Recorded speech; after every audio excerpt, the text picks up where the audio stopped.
You are my shelter from the storm. You keep me safe inside your wings. You are my comfort when life gets hard. You lead me to water to drink, and now I trust your gentle hand, even when I can't understand. I know your voice, I'm not afraid, walking with me at the same page. So welcome guys to my video. Today we are doing a very simple recipe. I just want to walk you through how I do my tomato sauce, and this also works to help me preserve my tomatoes as well as take advantage of when tomatoes are on sale. Like right now tomatoes are on us like a high season, though they are coming to an end. We are coming to an end of that. Immediately you sight the rains, please run to the market, get tomatoes and follow this recipe.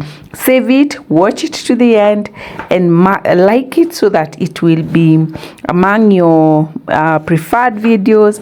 And then once you follow it, you can store this tomato sauce for up to 6 months. This will take you to even January. If you have space, the better.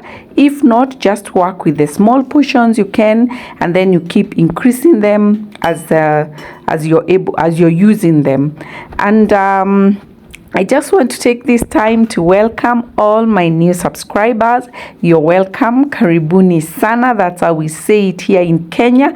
And my returning subscribers, thank you so much for holding your girl up. I am very happy for your support, and I know that we are doing this so that we can be able to inspire and be able to bring delight into our kitchens. So let's just keep doing it. Support me, share my videos with others. Tell your friend about Rachel Faraja so that they can come and enjoy this goodness you've been having here. So this is just the preparation stage. I have cut out my tomatoes, all of them, and I've put them in the sufuria there. That is the pot. It's already on fire, like it's boiling. It's heating up so that the tomatoes can begin cooking. So the first thing you need to do is to boil them fast, like to cook them fast, and then or rather to put them fast so that you can come back and start cutting up. If you wait for everything, you will waste a lot of time, yet the tomatoes just need the heat to cook. No, don't add any water. Tomatoes are very juicy, and we want them to reduce that juice as well as cook into the skin and to the seeds of that seed. I've also cut out the red peppers, and I'm now cutting the beetroot. I'm protecting my fingers, my hands, because beetroot stains a lot and I don't want my nails to stain, and it may not come off this night, and yet the next day I was going to work. So that's why you are seeing me wearing those gloves, so that I avoid that stain. It is a very stubborn stain, but I guess it just shows us how beets are rich in iron. They say actually beets add iron to us, and we are able to just maximize on that. So I've also added garlic and ginger.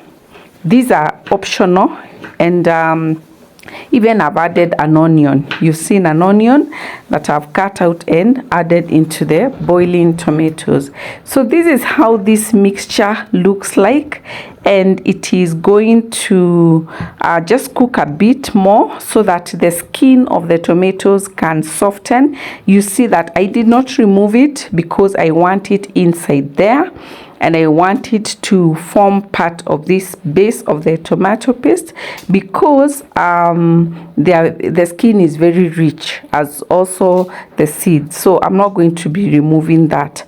So this is where I am cutting out my ginger and garlic. So I'm preparing this, and I wish I had done this beforehand, but unfortunately the garlic I had was not enough, so I was trying to add a bit more, and it was taking me some time. I was just trying to hurry up. This is a hack where you just press the garlic on a surface and it separates from the seed. This is basil that I'm cutting up.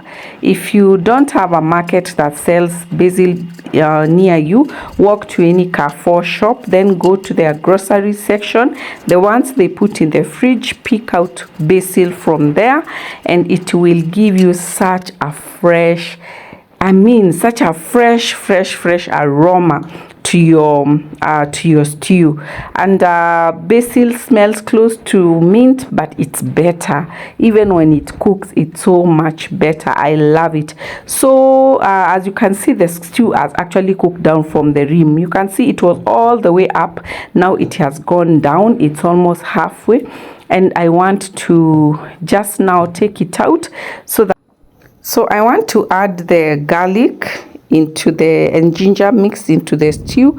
I'm adding them last so that they don't overcook and their taste is quite on the like on the upper side. Like I don't want it to cook down and just disappear in the tomatoes, because you will see that we are going to stop the cooking process at this point. So I'm just remaining with adding the basil, which is that. And by the way, can you see this gadget that I have here for transferring things? It's supposed to be a door cutter, but who am I? I have improvised and made it what you're seeing it doing. I don't know what it is even called. So this is it. I'm going to just let this boil a little bit, just a little bit. Yeah, there we are. Wanting to mix this. You can add salt, but it's optional. I didn't add any salt here because I just wanted it to be as natural as it is. So I used water to cool down the pot. Two of those, the first one I poured and put in another cold water bath so that I can be able to have this cool quickly, and I move on to the blending stage. So this is what you do, especially if you're using the bigger blender that cannot stand heat. But for me, I was using a handheld blender. You'll see that shortly, that can stand a lot of heat, but because of the splattering, I didn't want it to be so hot because it can burn. Yeah, so that's what I was trying to avoid by just cooling this down. So let's blend it up, bottle it up, and then we'll be done. Morning has broken, my windows are open. Wanna feel the wind blow through my hair. Which way do I follow? What happens tomorrow? I turn to you and hope you can guide the way. Sometimes I give up, just wanna be on my own. Even in the darkest times, you give me hope. So I lean on you when I'm lost my way. I keep holding on for a better day. I lean on you when the world's astray. Yeah, so we are done with the cooking process, and it's very successful. My tomato sauce is looking awesome, smelling awesome. I know that all the food that is going to be made with this will be just amazing, because I've made a base that is very rich in flavor, very rich in color, and I may not be using tomatoes, the tomato paste we buy, because this is very rich, and I know that I'll do a recipe where I'll be using this so that you can just see it. And I love that the beetroot has released its color and its potential color that is red, and this is what has made even the sauce to be rich in color.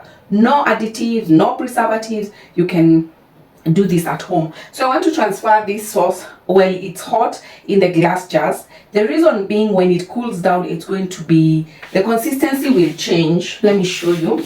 The consistency will not be this runny once it cools down, and it will give me a problem transferring it here.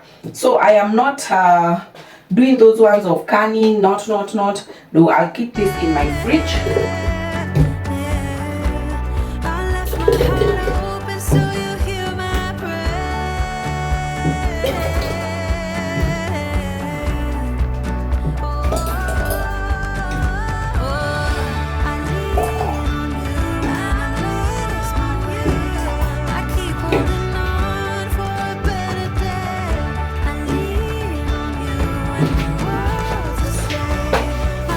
I have used this to scrap off the sides of the sufuria, and you can see it's very clean. And these are my 4 jars. I'm so excited and just happy at how they just look and the final outcome. So they will cool open overnight. I will not cover them. So this is the next morning. The jars are completely cooled, and I'm covering them up so that I can show you how I store them in the freezer.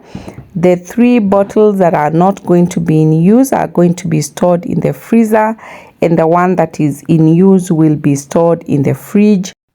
Thank you for watching. See you in my next video. Thank you.